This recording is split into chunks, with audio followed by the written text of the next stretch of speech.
नमस्कार. जय महाराष्ट्र. मी अमेय मळिक, सिंधुदुर्ग ॲग्रो फार्मचा फाउंडर.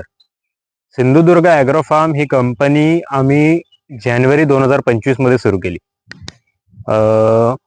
सिंधुदुर्ग ॲग्रो फार्म ही एक कोणती कंपनी नसून हे एक हाती घेतलेलं मिशन आहे आणि हे मिशन पूर्ण करत असताना आम्हाला या मिशन पूर्ण करण्यासाठी एका मोटिवेशनची, एका इन्स्पिरेशनची गरज आहे. आणि जे की इन्स्पिरेशन आणि मोटिवेशन जे आहे, जे की आम्हाला इथल्या स्थानिक म्हणजे कोकणातल्या सिंधुदुर्ग जिल्ह्यातल्या स्थानिक इंडिजिनियस काऊ ब्रीड कडनं भेटते. ती ब्रीड म्हणजे इतर कोणी नसून कोकण गिड्ड ब्रीड आहे. हे जर्सी, HF किंवा इतर मशीनमध्ये जर बघायला गेलात मुर्रा वगैरे ह्या सगळ्या दुसऱ्या प्रांतातल्या किंवा दुसऱ्या राज्यातल्या आहेत. परंतु कोकण गिड्ड जात जी आहे ही कोकणाला बिलॉंग करते पूर्णतः. ह्या कोकणातल्या कोकण गिड्डा जातीला कुठेतरी जाऊन आता कत्तलखान्यांना पाठवून वगैरे ह्यांच्या ज्या जाती आहेत, ह्यांच्या ज्या प्रजाती आहेत ह्यांना नष्ट करण्यात येत आहे पूर्णपणे. तर ह्या ज्या जातीला पूर्ण कोकणमध्ये पुन्हा एकदा रिवाईव्ह करण्याकरता म्हणजे परत त्यांना गोठ्यांमधनं जे गोठे आता खाली पडले रिकामी झालेले आहेत त्या गोठ्यांमध्ये या गायींना परत एक स्थान मिळवून देणं, लोकांमध्ये शेतकऱ्यांमध्ये ह्या गायींबद्दल एक आपुलकी निर्माण करणं, हेच आमच्या सिंधुदुर्ग ॲग्रो फार्मचं एक ध्येय आहे. हे एक आमचं तिकडे त्या दिशेने एक वाटचाल आहे. या वाटचालीकडे चालत असताना आम्हाला तुमच्या सर्वांची मदत देखील लागणारच आहे. त्याचबरोबर आम्ही कोकण गिड्ड जातीच्या गायींवरती काम करत असतानाच आम्हाला त्याच्याच रिलेटेड म्हणजे कोकणामध्ये होत असणाऱ्या शेतीमध्ये रासायनिक खतांचा मारा खूप मोठ्या प्रमाणात होत आहे. या रासायनिक खतांचे आपल्याला काय म्हणतो एक नुकसान काय आहे हे अजूनपर्यंत आपल्या शेतकऱ्यांना माहिती नाहीये. आपले ॲग्रिकल्चरल ऑफिसर असतील, आपले इतर कोणी कृषीचे अधिकारी असतील, यांनी फक्त रासायनिक खतांचे वापर सांगितले, ह्याचे फायदे सांगितले.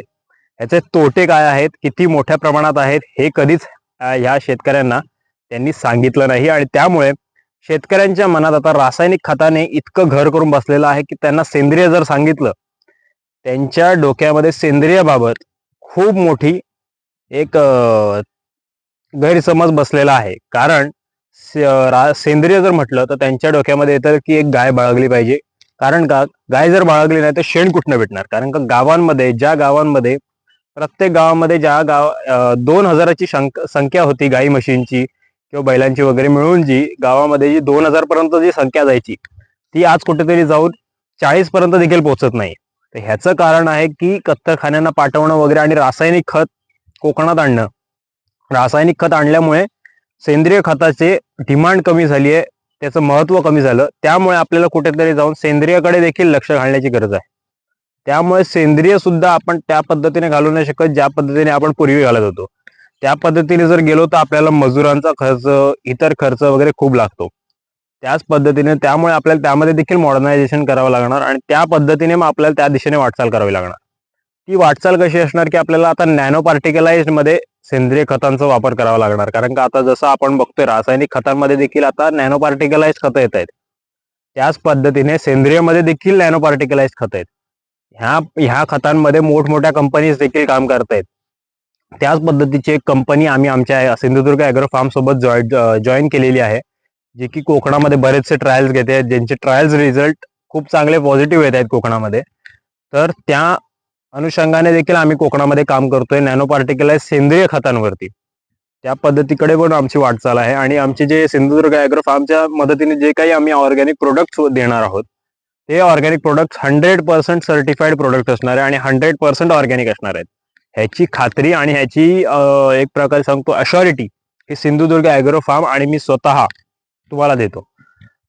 बरं, ह्या दोन्ही गोष्टींकडे म्हणजे कोकण गिड्ड जातीच्या ब्रीडिंगवर, संवर्धनावर आणि त्यांच्या एक प्रकारे त्यांना परत प्लॅटफॉर्म देण्यावर वगैरे ते काम जे आहे आणि त्याच पद्धतीने ऑर्गॅनिक फार्मिंग कोकणामध्ये परत रिवाईव्ह करण्याचं काम, हे दोघांना एक करून सिंधुदुर्ग ॲग्रो फार्म खूप मोठं विजन पाहत आहे कोकणामध्ये आणि खूप मोठं रिव्हॉल्युशन पाहत आहे.